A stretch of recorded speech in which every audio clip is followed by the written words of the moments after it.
My favorite part of farming is probably driving the equipment. Doesn't really matter what it is.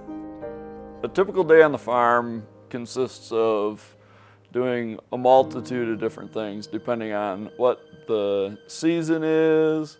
We are basically just getting equipment ready for corn and soybeans, planting. We also have a few sheep and a few head of cattle. So a typical day also involves feeding the animals. My favorite part of farm life is I love to make a meal and just look at it and know that I raised all of that.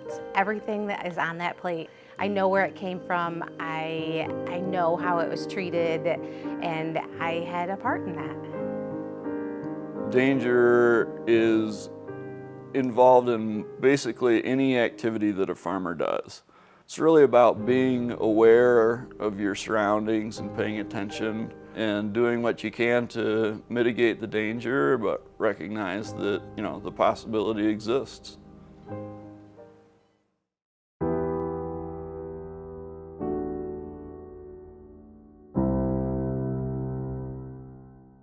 A farming mishap has claimed the life of a Barry County farmer. 72-year-old Robert Othmer of Vermontville died after he was buried in a grain silo this morning. It started out as a normal day. It started out as a typical day. That morning, Robert and my other son Matt and myself and my dad got into the top of the grain bin, which was essentially full of corn, and we were shoveling to keep up so that it didn't get too lopsided in the bin. We went in the house, we got changed, we got all ready to go. We were just pulling out of the driveway and Matt came running that Grandpa had gotten pulled in to the corn. Matt had gotten the augers and everything shut down and crawled up the outside of the bin, and the only thing that we could see was his rope sticking out of the corn.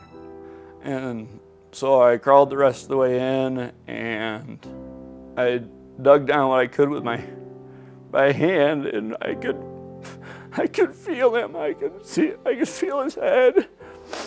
I could grab his hand, but we just couldn't get him back out. We did what we could. They cut holes in the bin to get the corn out, and but by the time we got my dad out, he had died. He was a really tough guy. Like, he could be so tough on you, but he would do anything for anybody. He loved his family, he loved his farming, and it really just showed through in his actions and in his outlook on life. It's really hard to tell if it was me going to college or him dying that has made our family dynamic change. My dad's death impacted us, I would say, in a number of ways, and still is impacting us. I would say without our faith, I really don't know how we would have made it through this. One of the greatest joys that I have, and I'm starting to cry, but is that I know sometime I'm gonna see my dad again. We're gonna end up in heaven together. I know that he's there waiting for me. And so the biggest impact on me is now I work hard to make sure that they continue to be proud of me and what we're doing to keep the farm going.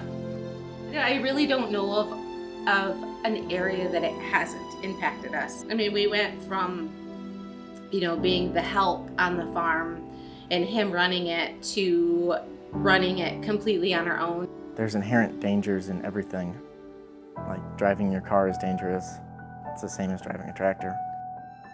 It is probably the most dangerous job out there, but you will never hear him complain either. We don't mind doing it. It's what we love.